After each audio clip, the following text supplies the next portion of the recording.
Bible that so many hold dear, called the Scriptures, is thought of in so many ways. Wisdom, rules for living, God's law, God's worth, truth. But today, I have been led to do some recounting from a different point of view, and I've not heard it all my life. To introduce a series about the everlasting covenant, the prophetic love story that was written over time through the Moediym feast of Shabuoth that covers the entire span of Scripture, from Genesis 1:1 to the end of the book of Revelations. I had no idea when I was preparing this video for this Moedim that it was going to end up in this way. This is what is part of my rich blessing that I have the honor of doing, that Father has provided me with the ability to do this, and the Ruach has shown me. I am always excited when things are revealed and I get to learn new nuggets. I call them my pearls of wisdom. You know, the Bible starts off in a garden with a male and a female couple. The book ends in Revelations with a groom and a bride saying, "Come join us."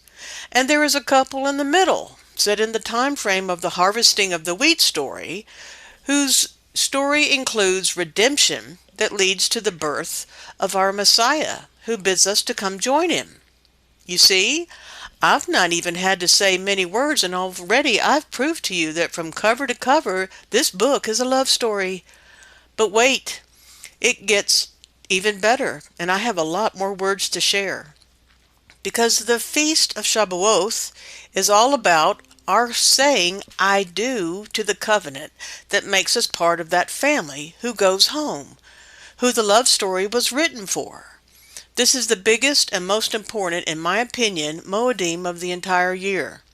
The reason is because I live in this fallen world of broken promises and have had a life, a normal human life like everyone else, where your heart gets broken so many times, especially for us ladies. Some of our hearts are still breaking and carry such sadness over the world as it exists now and what is happening. And this Feast of Shabuoth is a feast of joy. It's all about oaths being entered into, promises made, covenants entered into, and the celebrations of great joy over the promises that we receive and our Creator who keeps fulfilling them through time. Yes, one of those love stories takes place at the wheat harvest, at the time of the festival of the wheat harvest or the Feast of Weeks, but I want to share with you another perspective of wisdom, the Feast of Shabuoth. The voice spoke sound, and the light it appeared. A garden of delights still exists with the tree they failed to choose. Noah braved the oceans in an ark, so we too have a chance to restart. You know there is an ark for your soul to make it through the fire. Abram and Sarai became Abraham and Sarah, a couple set apart to plant a righteous seed to inherit that new start. Isaac and Jacob followed closely as instructed on the path they were told.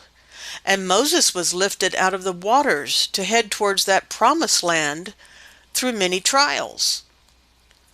Wisdom has had many children along the way, whose stories we will tell, all playing a part in his story, the love story that is supposed to be written on your heart.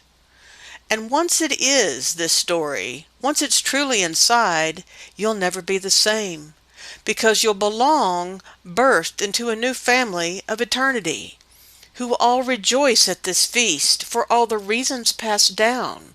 Through the ages of time, the ancient path is still there to find. The voice from on high awaits to tell you this story.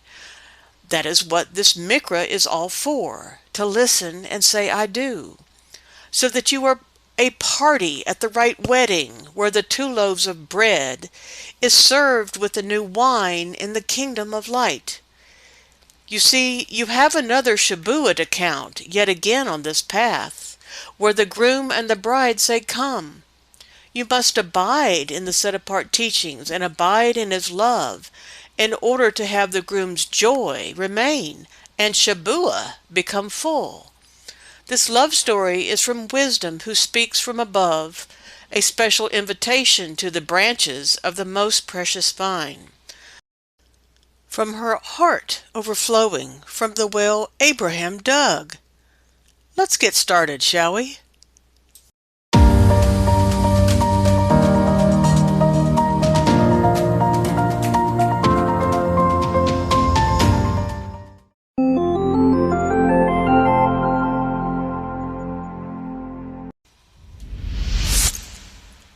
Welcome to the Feast of Shabuoth. This has been quite a journey this week, putting together this video. It's gone in a direction I had no clue it was going to go in, and it's become full. It's become a lot bigger than I thought it was going to be. So today's message is going to be the original message, or just the parts of it that I had thought about originally. And we'll talk about the rest of the parts of this at the end of this video. So, the everlasting covenant, the love story written for the Moedim hidden in the Shabuoth. So, here's the table of contents of what has been downloaded. I call them downloads. It's when all of a sudden all kinds of information just flows and I have to type as fast as I can to get it all down. We are only going to cover a few of these today. We do not have time in this video to cover all this, but I just wanted you to see it on the screen so you could glance through the titles for yourself, press the pause button, and you can see what this is going to be all about.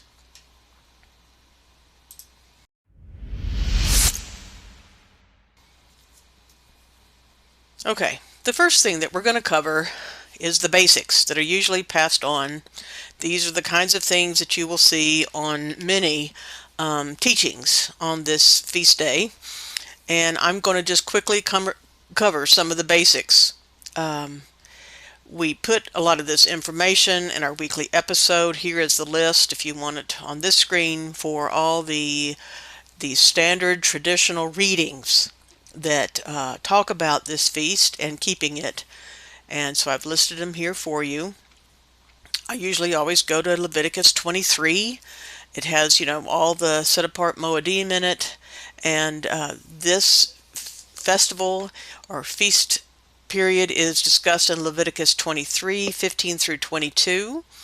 Verse 15 is where we have been counting the Omer that just ended this week, the day before this feast day. The counting of the 7 sevens ends. And on the 50th day, as it says in verse 16, we will have it's a mikra and celebration. And we'll bring out of our habitations 2 loaves of bread right here, and they are to be waved as a firstfruits offering unto Yahuwah. There's also an offering done by the priests on verses 18 and 19 and 20. The priest is waving the bread as an offering. And here's in verse 21, where on the same day it's proclaimed to be a Kodesh Mikra. You're not going to do any work, and it's a statute forever.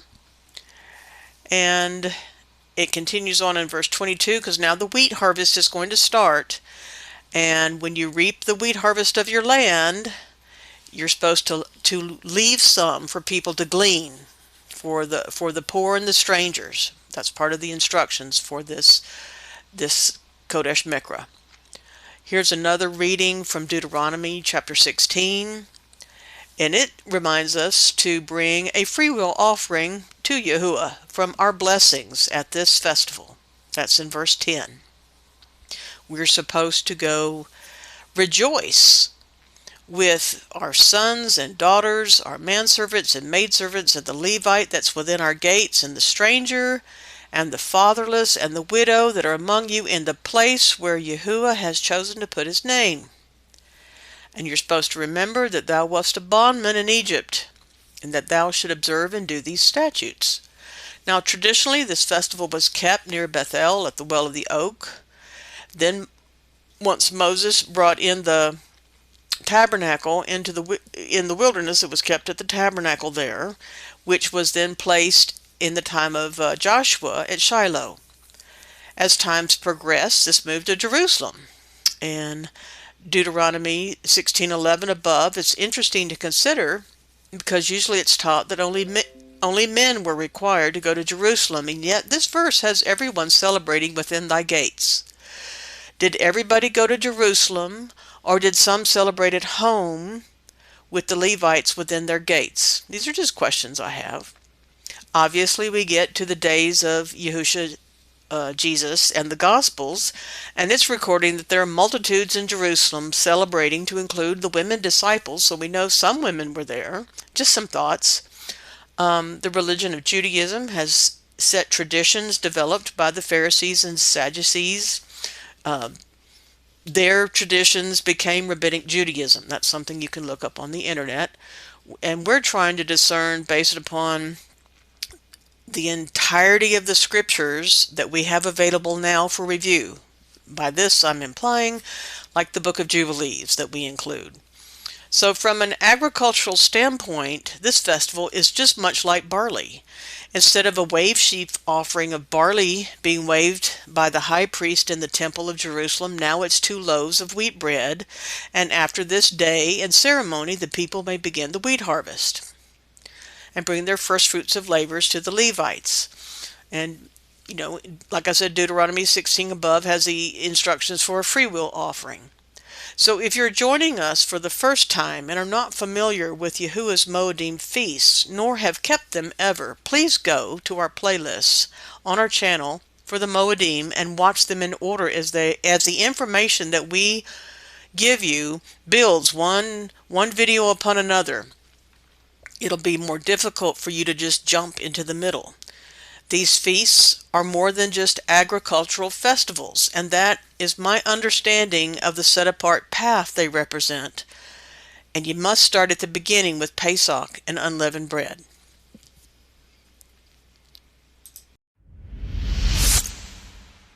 Okay, part 2, context of the language. In our discussions of the Moedim of we always like to discuss words and define a few words each time, and this chart right here in the beginning is just a summary. You can pause the video and look at it, but this is a summary of the words that we've defined in detail in like our first fruits video or the counting of the Omer videos.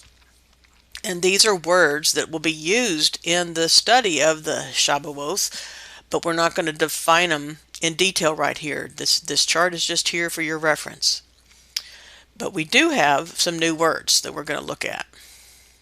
We are going to look at the word Shabuoth. Now, when I go online now to look at this word, I only found, it was amazing, I only found one entry left from the Merriam-Webster's dictionary, and it's a kid's definition. And it says it's a Jewish holiday celebrated in May or June to commemorate the revelation of the 10 Commandments at Mount Sinai. And that's the only definition of this exact word that I found. So let's kind of look at this word, because you see that is the word that like is in Exodus 34:22. And thou shalt observe the feast of weeks, of the first fruits of the wheat harvest, and the feast of the ingathering at the year's end. Now I'm taking this off Blue Letter Bible, or there's a link in this document that you can follow to exactly what you see on the screen. And here in the verse is the word, I'm circling it with a little mouse, the word that they've translated weeks. So it's the Hog of weeks. But when you really look at the entry that you can see when you go to Blue Letter, the word is spelled Shin Bet Ayin Tav. And the word weeks that they're referencing in H7620 in Strong's is spelled Shin Bet Vav Ayin. It's a different word. It's spelled differently. So we want to find out the exact meaning of the word that's exactly written. Okay, so when you look at Shabua or Shabuoth, there's a bunch of variations to the root, okay? And we have a Shin Bet Ayin. That's how this word up here starts. It's Strong's 7650, And 7655, it means 770, something 7 times in a combination repeating, like we had to count 7 weeks. Something that's fully satisfied in its abundance. It means also to 7 oneself, to repeat a declaration 7 times. By an oath, to take an oath. Okay? Now the word that has been given to you that in English, this H7620 is right here. It's got a vav inserted into it. And when I looked it up in Klein's dictionary, it means a period of 7 days or 7 years. In Strong's, it means pretty much the same thing. So this definition sort of fits because it is a feast of 7s. We had to count 7 Sabbaths and 7 weeks. So we could call it the Feast of Weeks based upon this spelling, but is that exactly the word in the text? And the answer is no. That vav has to come out, and a tav has to be inserted. So from our Paleo-Hebrew Yehudya's perspective, we have to remove the vav, which can represent a man or something that's a connection, a connecting energy. And we have to insert the tav back, which represents a covenant mark or a sign. So here's the spelling in Paleo-Yehudya that was in the verse, Shabuoth. And it happens to be missing. You won't find this in Klein's dictionary, and you don't find it in Strong's. So let's look at the components of it. Shin bet means to return, repent, and sit down.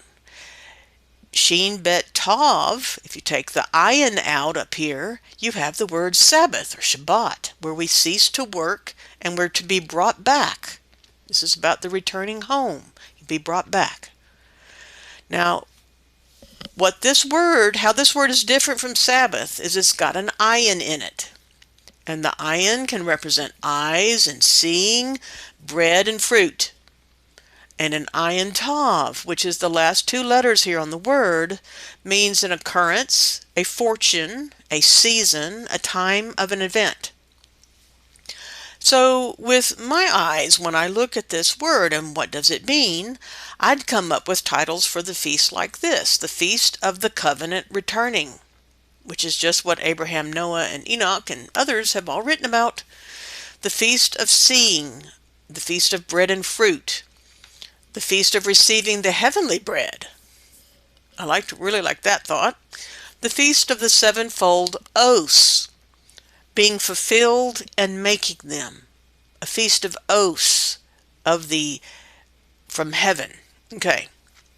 Now, if you take the actual word that is missing in Strong's and Klein's, and then you make it plural, all of a sudden it appears in Strong's as H7659, as sevenfold. I thought I'd just throw that in there.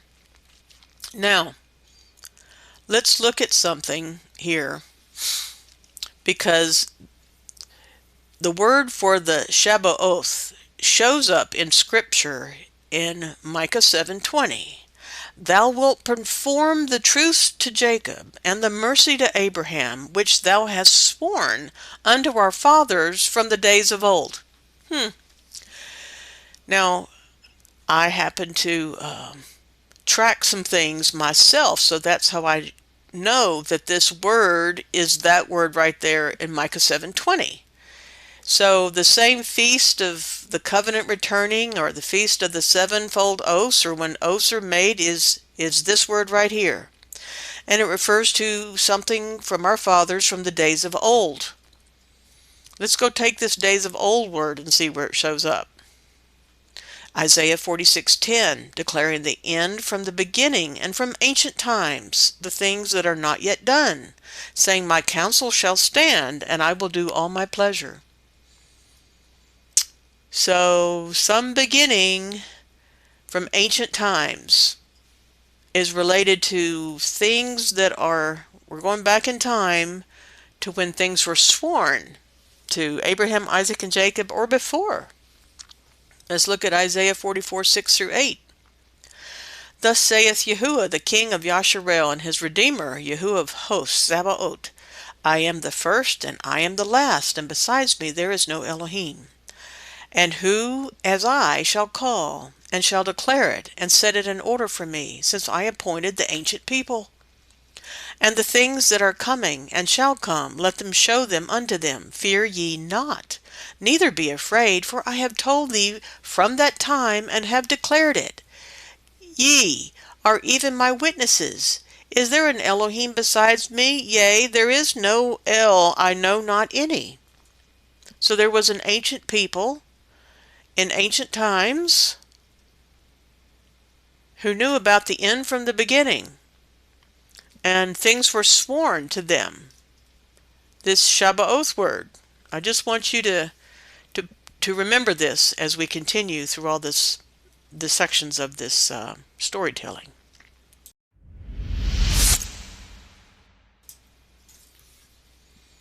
Okay, so once you actually watch this for real, you'll notice I'm skipping some things, and that's okay, because like I said, I can't put all this in the first video on this Moedim. There's just too much. Okay, so part 3 says Moediym Timeline, where are we now? And the purpose of this section is to make us all understand, from Aleph to Tav, that in from the beginning, where are we in the Moedim? If you follow our weekly episodes, you'll know this, because every week we recount on the calendar from First Enoch, Jubilees, the Dead Sea Scrolls, the ancient Tanakh calendar of the Bible, all the events that happen every week. And you would see that this Moedim is just one of the building blocks of Father's annual series of feasts and appointed times, or Moedim, then they build upon each other. So this is the path we're going to be traveling on this channel and recounting every week. We believe this to be a unique approach to studying the scriptures, and not in any way to discredit the Torah cycles, Judaism's Parsha readings, or the readings of entire books and Bible studies. This is something new that we hope you add to what you're doing. I created it for myself years ago, and it's grown in our fellowship, and now it's on this channel. And that's what we're doing. If you're not familiar with the calendars, or you'd like some way to help track them, look at our calendar boards and boxes we sell we have videos on. Now, where are we in the timeline of the sevens?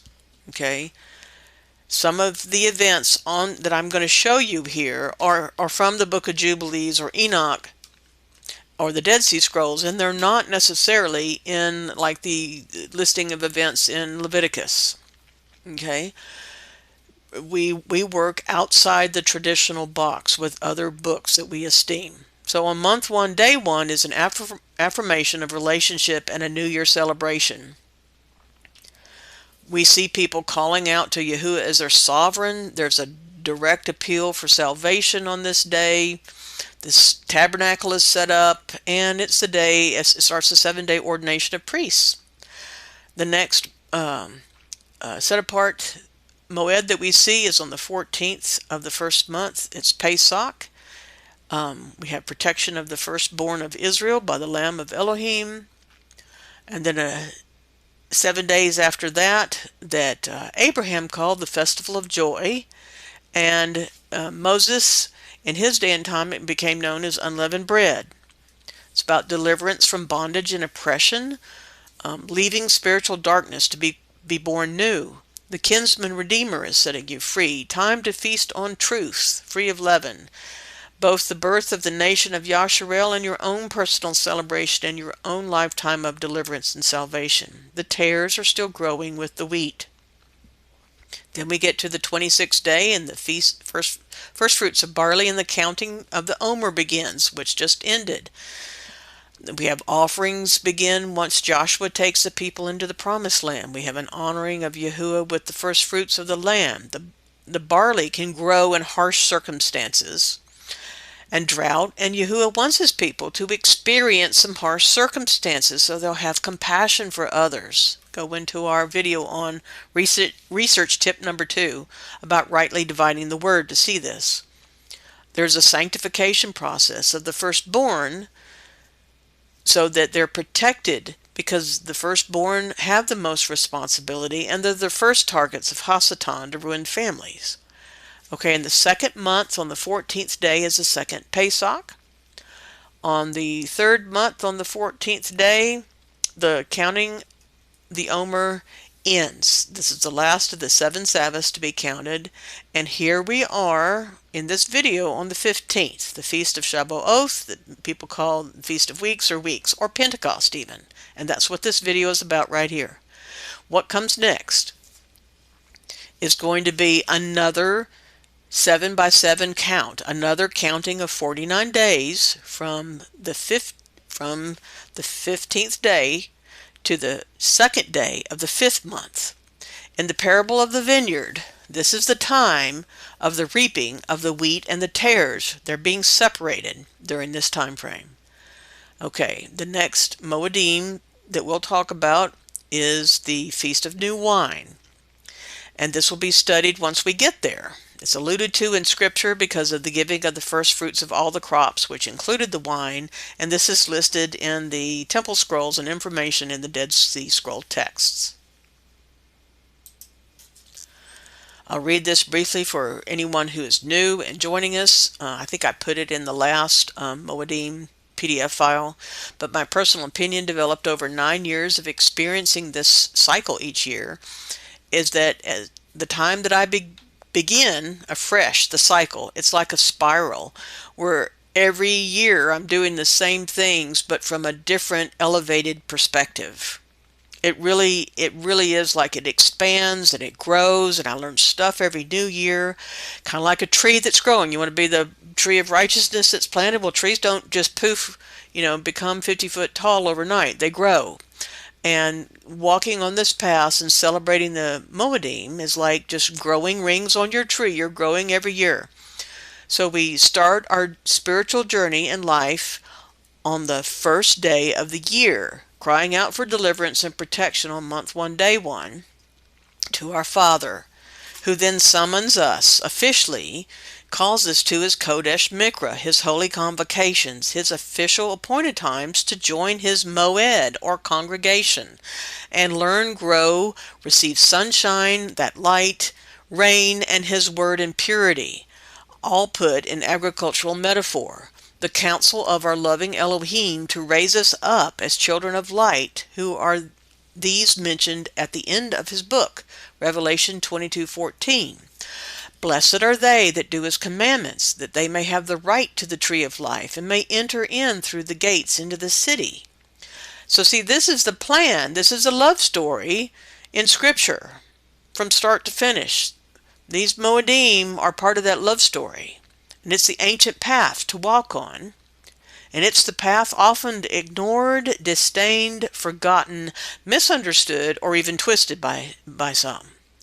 And I wanted to share this plan from start to finish so that you could see how the counting fits into these cycles of righteousness that we travel every year. If you're not familiar, again, with the Hebrew Yehudyeth meaning in the original language, please watch our other feast videos, because they really are going to build upon one another. Okay. We're going to jump now to Section 9, the Covenant with Noah, Water and the Great Reset. I know most of you are familiar with the story of Noah and the flood. One of the first things I learned, putting all the events on the calendar through time, was that the covenant with Noah was occurring on this feast, on the Feast of Shabuoth. I, like many, thought that the Feast of Weeks and Moses, or the assembly of Acts chapter 2 Pentecost, was what this was about, or where it started. I mean, Christians who totally disregard the Tanakh just think only about Pentecost. And other religions are going to think just about Moses, and that's where all the emphasis is placed. And so I did not realize some of the things that I'm sharing with you in this series until I started reading Jubilees and Enoch and other books. Now, we saw how the word Shabuoth really actually refers to Os, and Jubilees reveals this with Noah and his sons. Genesis does not. Okay, so the scriptures are here that you can go read for yourself. I'm not going to read all these verses, and this is not going to be like a Bible study where I read all the scriptures. I put in a few verses in here that I want to talk about, but this is, like I said, this is not a Bible study. Okay, when does this happen? After the corruption of the earth to the point it required a reset described in Genesis 6 and Jubilees 5. So we've at this point on this feast day for Noah, he's already gone through the flood. The earth has already become dry and they've exited the ark. Okay, there was a destruction of everything. 8 souls were saved. I think about the great 8th day reset after they had been tabernacling. I mean, realize Noah walked with Elohim and so did Enoch. And there was a tabernacling in the garden that occurred. And this was like a great 8th day reset where 8 souls were saved. Anyway, see symbols of creation week are overlapping because the waters parted and dry land had to appear for them to get off the ark. And again, we have vegetation and trees coming back. So, there's lots of overlap with creation week in the story of Noah at this point. So I want you to ask yourself, did a tree grow in less than a year to get to the point where an olive branch was there flowering for the dove to bring back to Noah? Or might these be symbols we're supposed to discern? Have you ever looked up these symbols and what they mean in the context of the people and the times in which they were written? I have. I'm just going to plant a seed here for section 20 in this document. This story is happening all year in the weekly episodes. The flood is the only event in Scripture that lasted from start to finish over a year's time period. So every weekly episode, there's always something's happening with the flood. Okay, parties. The parties in the covenant was Yahuwah, Noah, and his sons. All humanity comes from them, so it applies to everyone. It's based upon an understanding. This is based upon an understanding that there's only one kind of man, and that Genesis 1 and Genesis 2:3 is the same type of man, and no other men survived a flood but Noah and his sons. Now, in my varied studies and listening and reading, there's a different viewpoint that the parties here in this covenant would be Yahuwah, Noah, and his sons, but that this only applies to the type of humanity that comes from Noah and his sons. Some people believe that Genesis 1 and Genesis 2 and 3 are different types or races of people. There are theories that other types of men hid in the pyramids or had their own arks. Seen that? Or this would be based upon the fact that there are different words for different types of men in Scripture. Just planting a seed here for our Yehudiath class. But we will go for now with all of humanity, and it applies to everyone.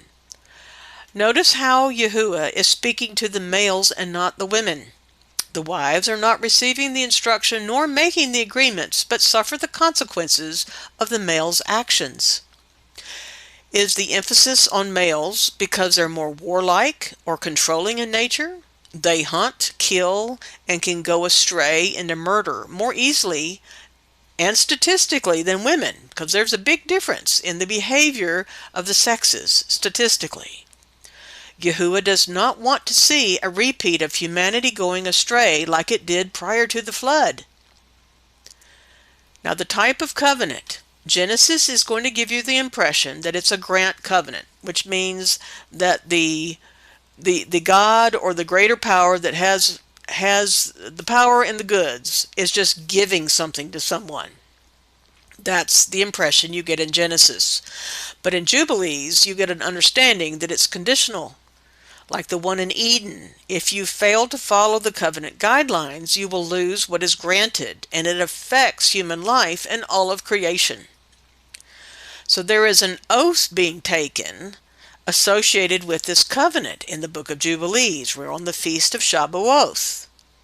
Noah and his sons had to agree to the conditions set upon as the lesser party. Jubilees 6 verse 10 says, "And Noah and his sons swore that they would not eat any blood that was in any flesh, and he made a covenant before Yahuwah forever throughout all the generations of the earth in this month." So this is just one of the many examples. I'll show you where Jubilees and Genesis differ. Not that either or is bad or wrong. Please don't make this black and white. But there are differences, just like if you compare the Gospels. Sometimes Luke is the only one telling you something, or sometimes Matthew is the only one saying something. Okay, so let's look at the sign of the covenant. The sign of this covenant is the rainbow. There is much to say about the word rainbow in Yehudies. That's for class. John wrote that Elohim is light. So what was Elohim saying in "Let there be light" in this realm? Interesting once you get deep down into the Yehudies and ponder the words for light and Elohim. Again, I'm just planting a seed. The signs that were already active. Now remember, I jumped ahead to this section 9. So prior to this was given the sign of the Sabbaths in Genesis chapter 1. Okay. Details of this covenant. Yahuwah agrees not to flood the earth again with water to kill all life. Now, it is obvious humans are still being killed in great flooding events on Earth, but not just all life all at once. I mean, I've seen it with my own eyes, devastating floods, and I've been seeing mudslides and water come down from the sky that has just sweeps away entire towns. So there's a lot of flooding and devastation that still goes on. Now, Noah and his sons agree never to eat blood and must swear the oath. The calendar given in Jubilees 6 and the instructions to follow the Moedim are on it and in this chapter. He is told to renew this oath every year. The Torah for the great reset into this world that this covenant is included the calendar of Enoch, Jubilees, the Dead Sea Scrolls, and the Tanakh. The ancient biblical calendar was included in the oath. On this covenant, on this feast of Shabuoth, to be renewed. Now the consequences, let's talk about them. It is sorrowful to me, the fact that Genesis does not contain as much as Jubilees chapter 6 does. The enemy of our souls, the ones who hate the kingdom, who hate us in the kingdom of darkness, have had influence on what you and I have been able to read or learn. I don't need to elaborate on that. Just remember who has been in control of the many things when you feel quick to agree with others on how Jubilees is not what it says it is. I personally think that Yah has not allowed them to destroy this book and completely keep it hidden. The 1947-48 dates of the Dead Sea Scroll findings point to many things, including the need for the sheep to remember the words written therein, even if we only get the approved and sanitized English version. I read this chapter several times before the veil came off my eyes and ears to understand that the calendar is central and a part of the covenant. This is part of the reason we are having so much debate on which calendar to follow and how to follow it. Be kind to one another. We have a strong spiritual headwind that we have to make it through. Okay, I want to read the end of Jubilees chapter 6, starting at verse 31. And there is no neglecting this commandment for a single year or from year to year. Remember, this is something you're supposed to be renewing at the feast of Shabuoth. And command you the children of Yasharel that they observe the years according to this reckoning, 364 days, and these will constitute a complete year.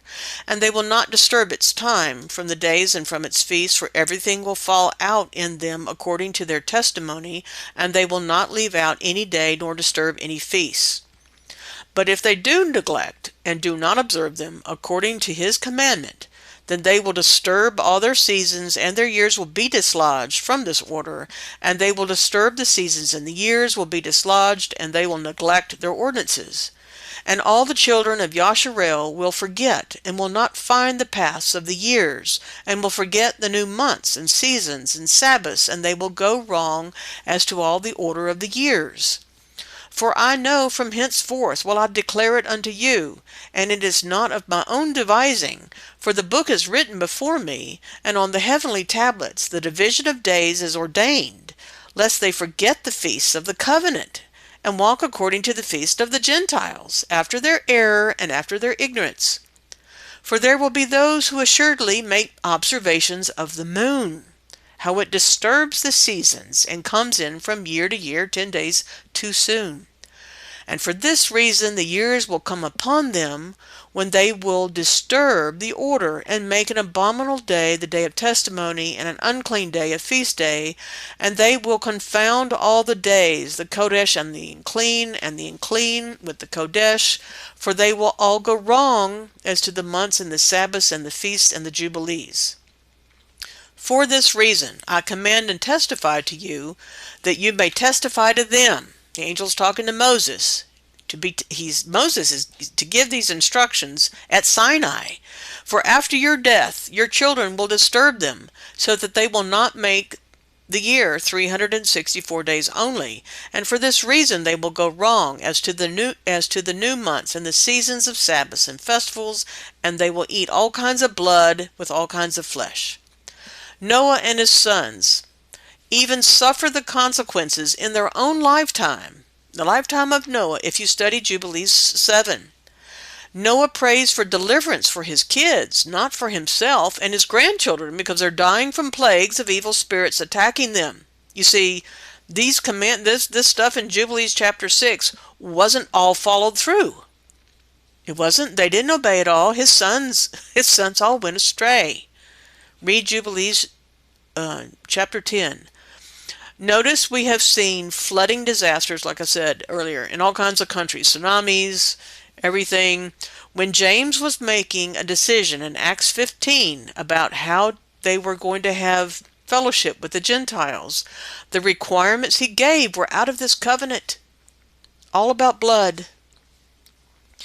Now, Yahuwah has restored the covenant of Noah and still is. This is not something that went away. It's an ongoing, everlasting covenant with creation. And the details of how this thing is being restored are going to come later in this document. Okay. Section 10. A covenant with Abraham and Sarah, a righteous seed. The next major event in time, the next human to enter into the everlasting covenant, was Abram and his wife Sarai. They are married, a man and a woman, who are going to experience the fullness of the covenant of fire, as their state of being united in a Had with Yahuwah brings forth the righteous seed. Not more earth destruction resets are necessary. The plan of Yahuwah to bring us back home continues to build. So much of their story lands upon and starts the Moedim in addition to Noah. It's amazing. We can look to the quality of character of Noah, Abraham, and Sarah, and their seed as recounted in Jubilees as role models. Again, Genesis gives you a different impression of the character than does Jubilees.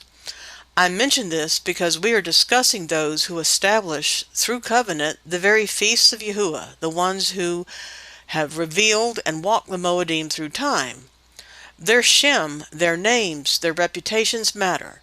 The first time I read Jubilees, I was filled with light and moved to tears. How about your experience? Have you had one yet? The covenant with Abram and Sarai, who became Abraham and Sarah, has several stages of development and expansion through testing and their actions. While we can now refer to this as a whole, the Abrahamic covenant, I will be showing it as it developed. Notice that Abraham, Isaac, and Jacob, in week 11's video review of the calendar events, show the activity on month 3, day 15, middle of the month, repeating over and over again, regarding making, affirming, and celebrating covenants. Okay, step 1. Restoration of the plan for building family begins with repentance, supplication of the contrite heart, and knowledge of redemption. Now, most ministries and books and resources I find cite the start of the Abrahamic covenant as at Jubilees 15 and Genesis 12. I am going to start earlier. I see a connection in Jubilees 12 to the events and meaning of the Feast of Shabuoth, and I'm going to explain why below. Watch the video on the deliverance prayer for more. I did one of who said the first prayer for deliverance. I will not be putting all the scriptures into this video document as I've been running out of time trying to pull all this together. But I do want to place this one as it is key to understanding the continuing of the covenant at this stage in the timeline would not have happened without Abram crying out to Elohim, or El Elyon, as in the Dead Sea Scrolls is who he prays to. I pray one day that the paleo source text of the Book of Jubilees is actually allowed to be seen without changes to the public. That's a side note. Now remember that Abram is a gentle soul living in a very sinful place of idolatry, his father being a chief idol maker to boot. He becomes a Hebrew as he crosses over into the kingdom of light. He does cross over the Jordan River too, but in my classes we will delve into the word Hebrew and its meanings. I say lost soul for several reasons. I will not say much about that here, but just remember that Yahuwah breathed into Adam, who became a living soul. Abram gets the Ruach added to his name, his character, his appellation, his fame, as we saw in the video that we watched, the video that we did on the word study for blessings, and you'll find out all about and how the Feast of Weeks, or Shabuoth, is a major big deal in Acts chapter 2. It's the Ruach, the mighty wind. So the is key and is pertinent to the Feast of Shabuoth. Okay, so step 1 in the Abrahamic covenant is to make yourself a party to the covenant. Here's the scriptures that you can go read, and this event occurred in Abram's life on what we now call trumpets, or the month 7, day 1. All of Noah's sons ate blood and went astray at this point. We are post the Tower of Babel, and everybody going astray, and the heavenly language was gone and not spoken. I know that some want to say that Eber took the Hebrew language with him from the Tower of Babel, but Jubilees does totally disagree with that. The nations were divided amongst the sons of Elohim. That's another study. And Jacob is Yahuwah's portion, as per Deuteronomy 32:8. And that nation doesn't even exist yet. Abram is a progenitor of that. Okay, the parties at this stage is Abram and Yahuwah via an angel that's speaking. Okay, the type of covenant is grant, mostly with one exception. And this could be considered a promise or an oath at this point. The more official covenant coming later, but I place it here because it started here in my mind. There's no sign of this covenant. The things that are applying to Abram at this point is the Sabbath and the rainbow. They're active signs. Okay, Abram is required. Abram is required to actually leave his father and his country and make a complete separation to start the journey on the path that will be revealed to him. He does not know the way.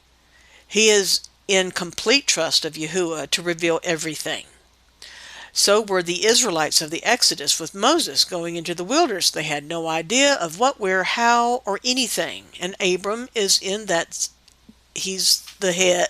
He was the first, and he's in the same boat. Well, actually, Noah actually would have been in that boat too, wouldn't he?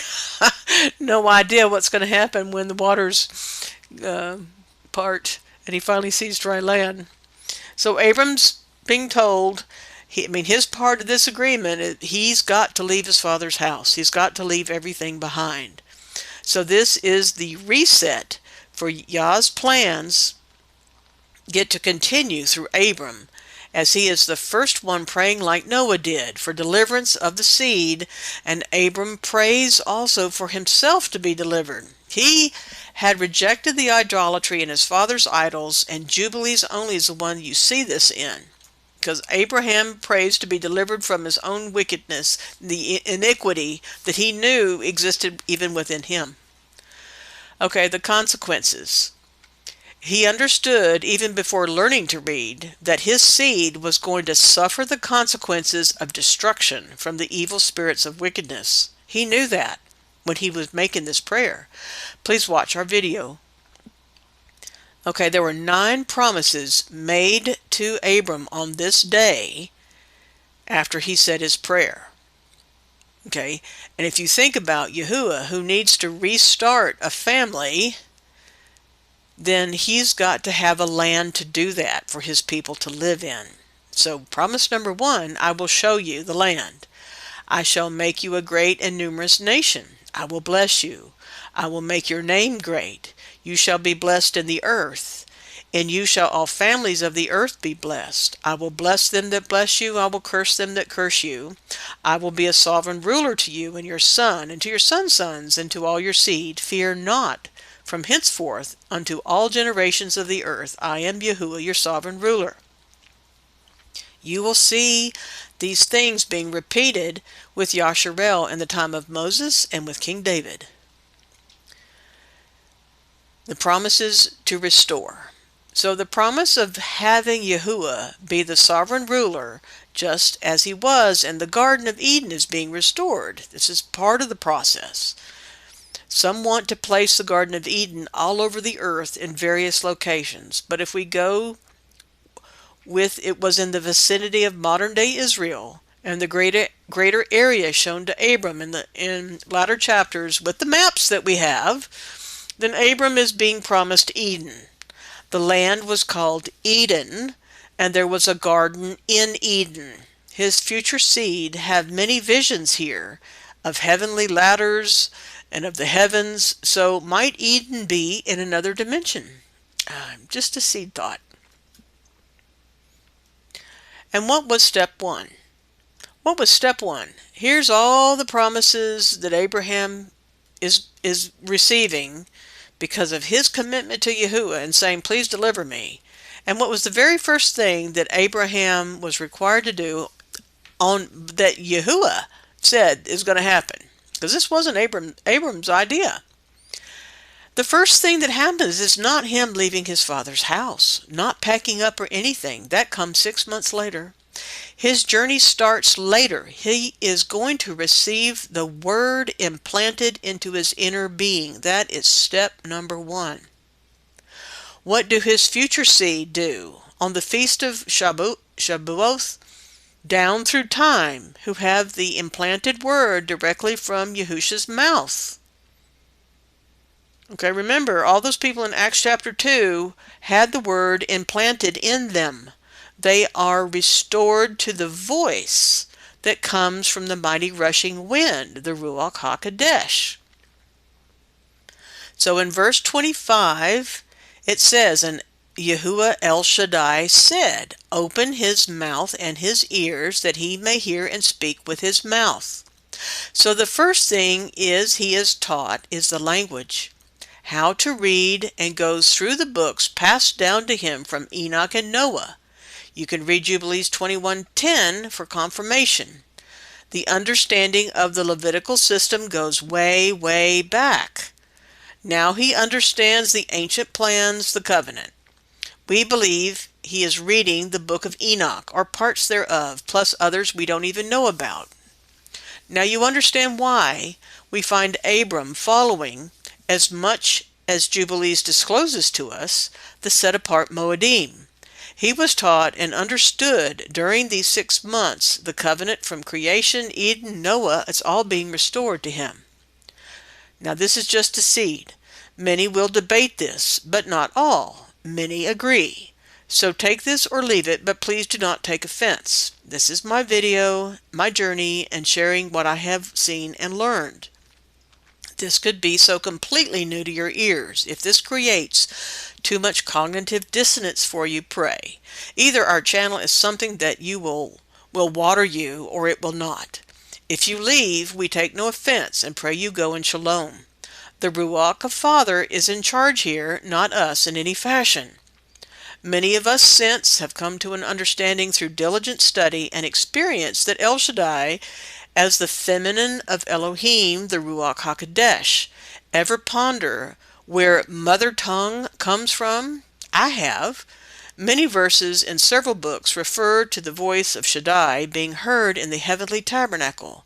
So is the voice from above instructing the angel to restore the voice and the knowledge of the heavenly language to Abraham, feminine. Ponder how this is happening on month 7, day 1, the day of trumpets, the day of shouting, the day of the voice. Just planting a seed for another day. This disagrees with Genesis. This is a place where the story in Jubilees and Genesis truly differ. Abraham is not taught by Shem, who many teach is the Melchizedek high priest living this long. Just a seed planted for another day's discussion, but Jubilees does not uphold many people's theories about Shem. Okay, moving on. Now step 2, more affirming of promises and planting of the tabernacle location. This is happening in Jubilees 13, 1 through 7, and Genesis chapter 12 on the first day of the year. There's a reason why I include it into here, because we're talking about the covenants and them being affirmed and the promises made to Abraham. So Abraham has left his home as instructed and found his way to Shechem, dwelling at what becomes the Oak of Mamre location near Bethel. This is the place his seed come to worship, at the Moedim and make offerings. Now the parties of this covenant are Yahuwah and Abram. Yahuwah is just affirming the grant promises that he's giving to him. There's no new signs in Jubilees 13, verses 3 to 4. And Yahuwah said to him, "To you and to your seed will I give this land." And he built an altar there, and he offered thereon a burnt sacrifice to Yahuwah, who had appeared to him. He saw him, appeared to him. Notice in Jubilees, Abraham is seeing him. Scripture says Enoch walked with Elohim, and so did Noah. Now Abram is seeing Yahuwah. Okay. So that was just an affirmation about what land was being given to him. He was there in Shechem to see it. Okay, step 3, more affirming of promises in a future seed. You see, the covenant with Abraham developed through time. At multiple places, promises and affirmations and covenant was made. Okay, so, yes, being repeated. He plants an altar to call upon his name. Yahuwah responds at this place, at this time, over and over again with affirming the covenantal relationship between them and the grant promises that are being made to Abram. This isn't a one-time event. Just as the covenant with Noah back in Jubilees 6, where it was stated that this celebration was to be an annual renewal of the covenant, so we see Abraham now doing just that. Now we're in Jubilees chapter 13, Genesis 13, and it's on the feast of Shabuoth, the one that we're talking about today. Lot has left Abram for Sodom. Abram returns to the same place as before, at the oak near Bethel, and he affirms his covenant relationship with Yahuwah. He's celebrating, just like we're supposed to be celebrating. Okay, there's no new signs. These things are still active, and here's the details and promises that are made. Lift up your eyes from the place where you are dwelling, northward and southward and westward and eastward, or all the land which you will see I will give to you and your seed forever. I will make your seed as the sand of the sea. Though a man may number the dust of the earth, yet your seed shall not be numbered. Arise, walk through the land, in the length of it and the breadth of it, and see it all, for to your seed I will give it. So I've highlighted this in gold because this is something brand new. He's already given him land before. We saw in a prior step. He's given him more land here, but now he's talking about his seed are going to be great many. Okay, next step. He goes through a major test and promise before the covenant. So now in the book of Jubilees is the first time the text reads that an official covenant is being made. Notice that the followers of Yeshua Messiah followed him all over the land that Abraham has been walking all over for either 1 or 3.5 years of ministry, depending upon your beliefs and studies. And they did not receive the Ruach HaKodesh, nor were breathed upon immediately. They were following the Lamb all over the land, wherever he went. And Abram is following Yahuwah's instructions for where to go all over the land. Okay. They are being sanctified and tested, the disciples were, and then got to receive power from on high in Acts chapter 2 on the Feast of Shabua. So Abraham is going through his testing. He's going through his development in his relationship with Yah. The point I want to make is that when we start our journey like Abram, we too will get tested and must follow the Good Shepherd wherever he leads us. In his good timing, we are brought into covenant. This is my opinion on it. It doesn't all happen all at once. The testing and trials is based in Scripture. The children of the Exodus who left Egypt go through trials and testing during the counting of the Omer before they get to experience Mount Sinai at the Feast of Shabua. There is a pattern. This is a pattern everybody's going through.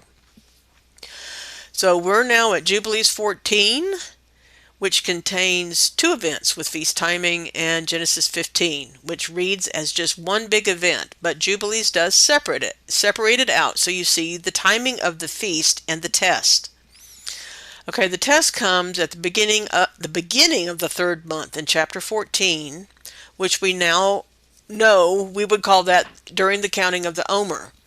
Yahuwah comes to Abram in a dream and gives him this instruction and promise. The test is, does Abraham respond and believe him? Pay attention to when he fulfills it too. I am not putting all the text here in this chapter. Okay, the when is day 1 of month 3. The events that took place right before this is right after the battle of the 5 kings and the recovery of Lot. And there are some major differences in those stories if you study them out. This is between Yahuwah and Abram. It's more grant promises are being given to him. There's no new signs yet. Okay. Now this takes place in a dream. These promises are affirmed to Abram. I am your defender. See, it's in gold. That's a new one. I am your reward will be exceedingly great. One that comes out of your own bowels. He will be your heir. Now, see, he's told this, this is the first time he's told he's going to have an heir. He says it comes out of your own bowels, be your heir. Look toward heaven and number the stars, if you are able to number them. So shall your seed be. You have to study this out in Yehudiah to understand what numbering the stars is. I am Yahuwah that brought you out of Ur of the Chaldees to give you the land of the Canaanites to possess it forever. Okay, this is the first time that the word Canaanites is introduced is that's what the land is. Now this also takes place in the dream. So he's got promises that are given to him, and then he's told to do something. He says, fear not, Abram. Look towards the heaven and number the stars if you're able to number them. That was something he was supposed to do. And if you look at, we think, oh, yeah, I'm going to go outside and start counting the stars. What a ridiculous thing to ask somebody. But if you understand what the word number means in Yehudiah, you'll have a slightly different viewpoint. The third thing, take me a heifer of 3 years and a goat of 3 years and a sheep of 3 years and a turtle dove and a pigeon. So he was told to go make a sacrifice. So Abraham is being tested on will he follow the instructions of Yah, obey the voice. Okay. You could read the little asterisk thing yourself. Okay. Step 5. Official covenant and restart of the plan of creation.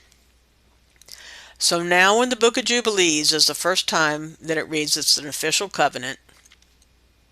And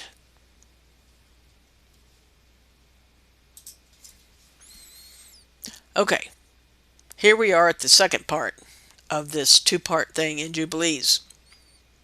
The verses are there for you there on the screen. So 14 days later, Abraham was given those instructions. He was given some promises and a test to see if he would go do a sacrifice. When does it happen? It's 14 days later at the Feast of Shabua. Abraham obeys the voice of Yahuwah and does as instructed with the offering in the book of Jubilees. Genesis makes you think it's all just one big thing, but Jubilees shows you that it's not. Okay, only after this event does he tell Sarai about it in verse 21. We would assume that she was there with Abram, but that might be reading into the text without the actual inspection of the source text, not in English. All we have to go on is what we're given in English. I'll explain this in just a minute. Okay. Abraham came out of Ur and is doing the restart, and it's now for his family and seed only. This is the point I wanted to make about who the parties are. This is not a reset for humanity any longer, who have 3 times aborted their relationship. Adam and Eve said, we're going to follow the serpent. We're listening to his voice. Noah's sons in Jubilees, all 3 of them, go astray. At the Tower of Babel, everybody's going astray. All this is documented in these books. El Elyon turned the other nations away and over to the sons of Elohim. Remember that Yahuwah's portion is Jacob, and Jacob comes from Abraham. So this is a reset for the nation to come. This is a restart for all those who listen to the voice and follow it. Abraham is setting the pattern for his seed. This does not mean, however, that long term all the earth and nations are not blessed through this, because they are. But the covenant restoration taking place right here is being done with Abraham, not with all of humanity. Okay, there's a grant with conditions below. We still have no sign. Here's the things that are active. Promises are given to Abram, see below. The covenant is made with Noah, is renewed officially here. This is where, it's clear that Abraham was doing the Moedim on the schedule. He knew about the middle of the 3rd month. He knew how to get to the middle of the 3rd month because he knew the calendar. He read all those things when he learned the language, and he read all the books passed down. But this is the first time in his journey that things are official. Okay. So all the information from Jubilee 6 is being reaffirmed into a covenant with Abraham. There's still no relief from the evil spirits left in Jubilees 10. 10% of them were left, and they still exist. But this covenant does give birth to the righteous seed of the one who will obtain the final authority for Yahuwah's family over those who are running the vineyard. So the relief from that evil is in the works, and it's being planted right here. So these are the promises made in the covenant. This is told to him in a dream vision.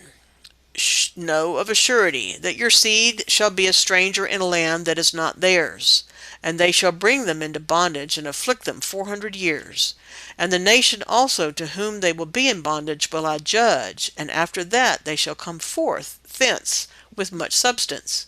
And you shall go to your fathers in shalom, and be buried in a good old age. But in the 4th generation they shall return here, for the iniquity of the Amorites is not yet full. This is told to him now after he wakes up. To your seed will I give this land. And it's all kinds of people's lands. And this word right there, I can't find anywhere. Nothing exists for that word. If you know what that word is, I'd be interested in where you found it. And on that day we made a covenant with Abram, according as we had covenanted with Noah in this month. And Abram renewed the festival and ordinance for himself forever. Now this is missing in Genesis, which is such a shame. But this would give you the understanding that Abraham knew the ancient biblical calendar that there's evidence for in the Tanakh. And this is where it comes from. Now, this may take, my takeaway at this point is the everlasting covenant of Eden Noah is totally back on track. Abram is given the assurance that his seed will make it through the bondage and out of Egypt. Realize all these things must be fulfilled in the future. It is interesting how even Yahusha is taken to Egypt for safety and is called out of Egypt. Obviously, we know that Jacob's family ends up in Egypt and experiences the bondage and release that is prophesied here. Have you ever heard of this? If so, leave a comment. I'm referring to that word up there. Okay, step 6. Okay, so we just read in step 5 that there was a covenant made. The covenant with Noah was reestablished. Everything was set back on track, and that was not the covenant of circumcision. All that land has been promised and talked about, but that was not the covenant of circumcision. So step 6 is about where we get the sign of circumcising. So only now does this come into being. Again, Yah willing, we will in the future be reviewing with you the differences that exist between the source texts in the future, between Genesis and Jubilees. Jubilees make sure that you realize this is a covenant done at the Feast of Shavuot, when the oaths and covenants are made, fulfilled, and celebrated. When you read Jubilees 15, it sticks it right here at the Feast of Shabuoth. Genesis 17 does not. Let you know when. Since the last covenantal meeting, promises made, Abram has had Ishmael with Hagar. The details of this story, Sarai, Abram, and Hagar, are very different, actually, in the two books that give the telling of it. Hopefully we can review that, Yah willing. So the parties in this covenant are Yahuwah El Shaddai and Abram. It's the grant covenant with conditions. It is the sign of circumcision now. So this circumcision is now added to the covenant. And Yahuwah El Shaddai appeared to Abram and said, I will make my covenant between me and you, and I will multiply you exceedingly. Behold, my ordinance is with you, it's not to all humanity. And you shall be the father of many nations. Not just one, now it's many nations. Neither shall your name any more be called Abram, but your name from henceforth, even forever, shall be called Abraham. So he's receiving the hay. For the father of many nations have I made you, and I will make you very great, and I will make you into nations. And kings shall come forth from you, and I will establish my covenant between me and you and your seed after you throughout all their generations for an eternal covenant. So the covenant of circumcision is an everlasting covenant, so that I may be sovereign ruler to you and to your seed after you. So, which is the first time in the Jubilees text that it's an El Shaddai making the covenant.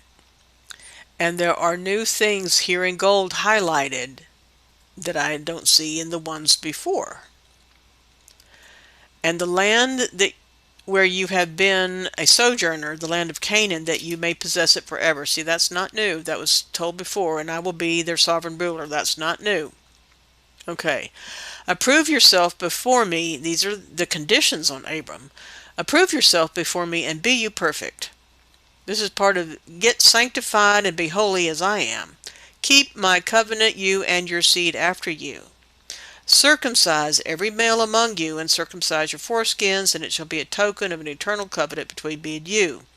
The child on the 8th day you shall circumcise every male throughout your generations, him that is born in the house, or whom you have bought with money from a stranger, whom you have acquired, who is not of your seed. He that is born in your house shall surely be circumcised, and those whom you have bought with money shall be circumcised. My covenant shall be in your flesh for an eternal ordinance. And the uncircumcised male, who is not circumcised in the flesh of his foreskin on the 8th day, that soul shall be cut off from his people, for he has broken my covenant. Now, either Genesis, Leviticus, etc. are incorrect, or Jubilees is being tampered with here, because obviously Abraham is circumcising all ages, and in the story of Joshua, after they cross the Jordan and make covenant, he is circumcising older people yet again. The punishment is to the soul of the baby that's being hurt here. We do find issues in the book of Jubilees at times, as there is evidence of tampering with it, just as we have found in other books we study, sadly. Yet we personally discern things as best we can and absolutely do not throw out any book just because we find something in it that appears to be at odds with others. We all have to think. Okay, promises from El Shaddai to Sarah is the covenant and her seed. As for Sarai, your wife, her name shall no more be called Sarai, but Sarah will be her name, and I will bless her and give you a son by her. And I will bless him, and he shall become a nation, and kings of nations shall proceed from him. Sarah also shall bear you a son, and you shall call his name Isaac, or Yitzchak. I will establish my covenant with him, an everlasting covenant, and for his seed after him. And as for Ishmael, also I have heard you, and behold, I will bless him, and make him great, and multiply him exceedingly, and he shall beget 12 princes, and I will make him a great nation. But my covenant will I establish with Yitzchak, Isaac, whom Sarah shall bear you in these days in the next year. So this is the first time Sarah's being named. They're being named. Their names are changing. Abram's told explicitly that the covenant is coming from Sarah. Notice here that Isaac becomes a nation, not many nations. Abram had another wife after the death of Sarah. Between all three of his wives, clearly he has become the father of many nations. The consequence of above, of not circumcising on the 8th day, is being cut off from the people, not eternal damnation. Do not read into the text. Now, branches that are cut off, we certainly know from Scripture, can be restored and reattached. If we are to believe that the text of Jubilees is actually true here, it didn't say eternal damnation. It just says you're cut off. Okay, more consequences. Yeshua Ha'Mashiach, the branch, restores people to the true vine, the tree, and also is the eternal path, the way, in the great 8th day of month 7. So whether physical or spiritual, there is a solution being born through the promised heir in this covenant. Isaac is one of the several miracle babies in Scripture. He is born on Shabuoth. That's in week 11. You get to see that. So even in the time of Yahusha being born, the sign of the circumcision is still honored. Ezekiel 44:7 makes it clear that in the millennial temple, it will be required circumcision of the flesh, and that does not mean the heart either. If the apostles had gone around after Yahusha left and been preaching circumcision was no longer needed, there would have been an upheaval in the recounting of Acts somewhere, which there was not. Neither does it record in Josephus or any other historians that the apostles went around and said circumcision is no longer required. That didn't happen. Acts 15 has James giving the conditions of the covenant from Noah, basically the blood issues for even having fellowship begin, and states they are expecting the Gentiles coming in to go to the synagogue and learn Moses. Moses required circumcision. If you read through Jubilees very carefully, it says the angels were created on day 1 in a circumcised state of being, and that is why Israel, or Yasharel, all of Yahuwah's men, are to be circumcised. His kingdom ordinance is to be followed by all. Okay, step 7. A covenant for Hagar Ishmael, who must leave. When Isaac was weaned, Sarah initiates and Yahuwah enforces her decision that Hagar and Ishmael must leave and not stay with her and Isaac. This happens at the feast of Shabuoth. This is a test for Abraham, as it is disclosed later in Jubilees. This was his test, or one of them. We're at Jubilees 17 and Genesis 21. It's on the feast day. Isaac is weaned. The parties involved in this are Yahuwah, Abraham, Hagar, and Ishmael. There's a grant after the testing. We've got the circumcision being an active sign now. Okay, the details. The stories of Sarah and Hagar have some real differences in them between the two books recounting it, and leaves a very different impression on the women and their character. The bottom line is Sarah says Hagar must leave with Ishmael, and Yahuwah backs her up and tells Abraham to obey the voice of his wife, which he does. One of the only times in Scripture I think of in which the man is told to obey the voice of his wife. After the promises to Abraham, Hagar, and Ishmael. Yahuwah reiterates that it's for Isaac and Yitzchak, your name and your seed will be called. He tells this to Abraham. As for the son of this bondwoman Hagar, I will make him a great nation, because he is your seed. The one thing, this is a note, the one thing we, and these are people who discuss the books with me, have an issue is that both of them give you the impression that a wealthy Abraham sends off Hagar and Ishmael with nothing but water, and that just really does not make any sense. Abraham could have given her servants and camels and all kinds of stuff to leave with, but the story says that it makes it sound like he just kicks her out and she has nothing. This separation can't be as bad as it is portrayed, because just logically it doesn't make sense. And even in Jubilees, Ishmael and Isaac get along, and they celebrate the Feast of Shabuoth together in Shalom. So I don't know what to think of these stories, because in the two different books they're very different. They both do say that Abraham has to listen to Sarah on this issue, and that's all I have to say. But it's a covenant thing that's happening on Shabuoth. Do remember that. That's why it's on this list. Okay, step 8. The covenant is added to, and 7 days after Pesach become an official feast. See, this is where the feast of what we know as unleavened bread actually starts. Both Jubilees and Genesis have the testing of Abraham offering his son Isaac. Jubilees has more details that help you fill in understanding and affirm the feast days of Yahuwah. Be sure to follow the weekly calendar episodes, because you're going to see this kind of stuff in them all the time. Okay, we're at Jubilee 17 and Genesis 22. This is at Pesach and 7 days of celebration afterwards. The events are that Mastema in Jubilees brings up Abraham's name for a test to Yahuwah, kind of like how Job went through testing. And Yahuwah agrees to allow it to happen. So Yahuwah, Abraham, and Isaac are the parties, and Yahuwah swears below on his own name that he will accomplish for Abraham what he is promising. I want to point this out in this part of the Genesis 22 text. And the angel of Yahuwah called upon Abraham out of heaven the second time and said, By myself I have sworn. So he's making an oath on Shabuoth. Saith Yahuwah, because thou hast done this thing, and hast not withheld thy son, thine only son, the promises come. The covenant is reaffirmed, but Yahuwah is swearing on Shabuoth. There's not any new sign, like we would think of a rainbow or circumcision, but the 7-day festival after Pesach is instituted. Abraham is told to go offer his son Isaac, we all know the story, and sacrifice, which is something people did back then to all their pagan gods.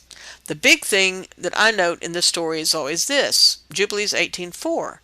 And he came to a well of water, and he said to his young men, Abide you here with the ass, and I and the lad shall go yonder, and when we have worshipped, we shall come to see you again. Abraham knew he would return with Isaac somehow. He trusted Yahuwah that much that he is going to get to return to a well and to his men and the ass. He's going to have his son. So Abraham is really putting out there that he believes in a resurrection because he knows that if he's got to sacrifice Isaac somehow, he's going to come back to life because they're both going to return. So Yahuwah's promises to him at this point in time that he swears, remember he's swearing on his own name, that in blessing I will bless you, and in multiplying I will multiply your seed as the stars of heaven, and as the sand which is on the seashore. And your seed shall inherit the cities of its enemies. See, that's a new thing. And in your seed shall all nations of the earth be blessed, because you have obeyed my voice, and I have shown to all that you are faithful unto me in all that I have said to you. Go in shalom. It's the first time that Yahuwah told him to go in shalom. I believe this is a seed being planted for shalom itself, because later find Phineas, who is also meeting the conditions of number 4, is a Levite faithful to protect the tabernacle and is given an everlasting covenant. Is not Abraham in this section of his life foreshadowing the Father and the Son who obeys the voice in all things? We all know it is. I just want to say it. So see our week 11 episode on our channel for more details on how Abraham, Isaac, and Jacob are fulfilling and have the covenant made with Noah and Abraham reaffirmed. Not every event on the calendar is being included in this video. Time is growing short.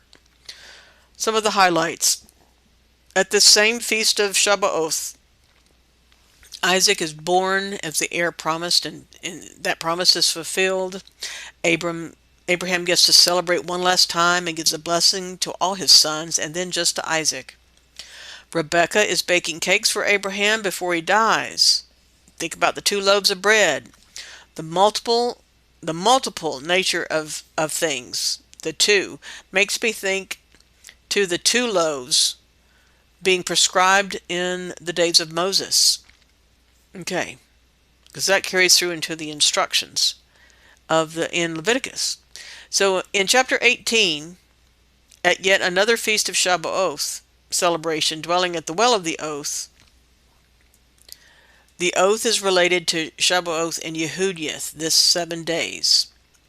I want you to think about this because I'm just trying to recount some of the things in the future that weren't covenant related. So Abraham returned unto his young men, and they rose up and went together to Beersheba. And Abraham dwelt at Beersheba. There is a word in this above verse that we'll do a study on later. Can you guess which one? Okay, step 9. Abrahamic legacy to his seed. The real differences here between Jubilees and Genesis are in the blessings of the sons of Jacob. We'll be doing videos this summer and introduce them into our advanced studies. These make a difference in the understanding of the Exodus with Moses and the events in the Exodus, Numbers, and Deuteronomy, and the prophecies. The promises to Abraham's seed continue to be fulfilled even to today. Abraham's covenant is connected to the one from Noah. They are not separate, as you have just learned today. In the future sections of this document, we will be discovering lots of interconnections and go through the rest of the table of contents that I showed you at the beginning. Now I want you to read what's on the screen right now. Please email me at the address and let me know if you'd like to join the Moedim study group. I'll send you an invitation. If you choose not to, you can still see all the videos we will be posting throughout the year as we continue our 52 weekly episodes, y'all willing. But I want you to pause the screen and just read what I wrote and understand that things will slightly change and I'm going to be expanding. So I hope this video has been a blessing to you, and I hope you continue to study with us in whatever capacity you want to. Shalom.